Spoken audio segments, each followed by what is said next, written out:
It's official. Trailers should no longer be referred to as a preview of a movie. They should be referred to as a standalone short film that has absolutely nothing to say about the film you're about to see.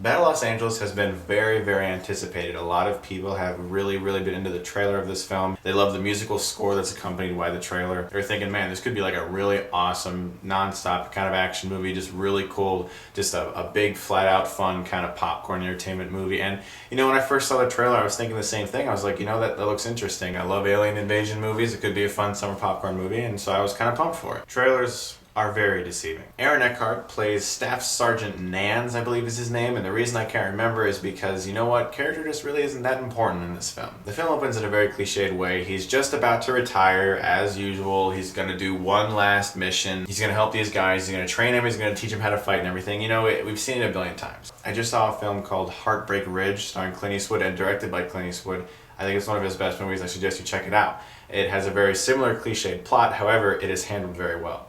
Back to Battle Los Angeles. So on his retirement day, we get the news that there's these meteors that are coming down, except they're not meteors, they're aliens and they're invading the Earth and they're landing everywhere, and you get these creepy news report things. Aaron Eckhart has to take these Marines who don't really trust him because in the past he lost a lot of people in a war, and so he has kind of like a bad history. None of the action in this film is remarkable because there is so much of it and it's so incomprehensible and so mindless. You have no idea what's going on. Bullets are flying by, lasers are flying by. You can't tell who fired who, where they're shooting, what they're shooting at, how that person is now dead, how that alien creature is now dead. You don't know what happened. You just saw a whole bunch of flashes of lights, a whole bunch of bullets whizzing by, some sound effects, and now some people are down, some creatures are down, and you don't know who shot who.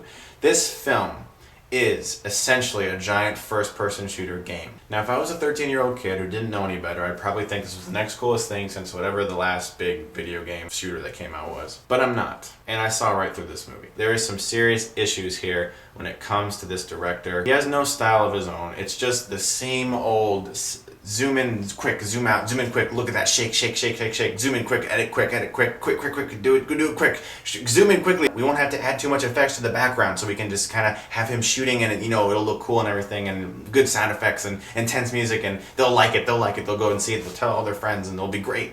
No, it's not great.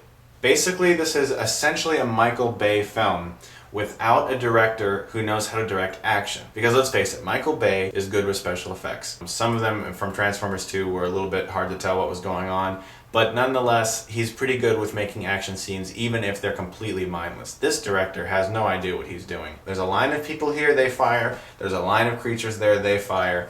Zoom in on them, it'll look neat. Character development, psh, they could kill all those soldiers, and you know, the only reason it would be sad is because it's the idea of a human dying, and that's supposed to be sad. The script of this film is just so bad. It's one of those scripts that explains everything to you, and if something strange or different happens on screen, one of the characters has to explain it in some lengthy explanation, so it will make sense to the apparently dumb viewers who can't understand a film just by watching it. I hate when filmmakers do that. Listen, I am just a guy. I love filmmaking, I love to do these movie reviews, but I'm telling you, professional people out there in Hollywood, that a movie is better when you don't explain it to us. If you are a smart director, you will help us to understand the story through your direction, through your storytelling ability. You don't have to have someone stand in front of the screen and explain it to us. It makes us feel like idiots. Battle Los Angeles does have some good stuff. I'm sorry, that was a big rant. I just wanted to get out of the way. This film is not a horrible film at all. Aaron Eckhart gives the standout performance of the film. He is a very good actor, and I really like him. He's the only character I cared about. He's the only one who had some flesh and blood to him. His character took chances. His character had ingenuity. He came up with things in the heat of battle. He has literally the best scene in the film, and the only great scene in this film. And it has nothing to do with action. It's a great scene in this film with good dialogue and good tension. The film isn't boring. It's very fast-paced in regards to the fact that pretty much from the start of the movie to the end, it's just these Marines that are in this situation and you're with them. It's essentially like watching your friend play a video game, but you're not involved with the game. You're just kind of watching them play it. Basically, this is like a cross between War of the Worlds and Independence Day, except the director has none of the talent that Steven Spielberg has, and the characters have none of the likability of Will Smith and Jeff Goldblum in Independence Day. You've got a mindless alien invasion movie. I'm gonna have to give Battle Los Angeles 2 out of 4 stars, and a lot of people are like, why don't you just do it out of 10?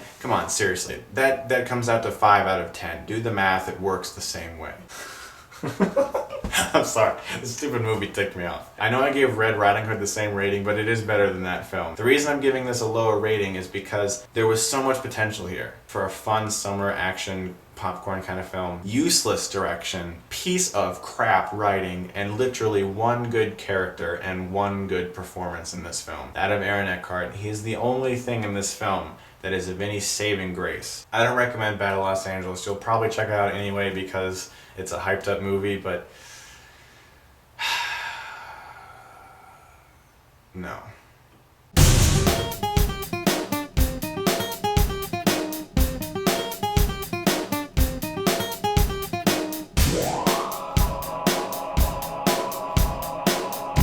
And on his retirement day, we get this news that these meteors are coming down. Then we learn, hey, you know what, these aren't meteors, these are alien.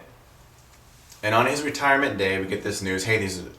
And on his retirement day, we get these news. And on his retirement day, we get the news of these... Oh my gosh, what is happening? I chewed gum, that's what it is, my mouth is all...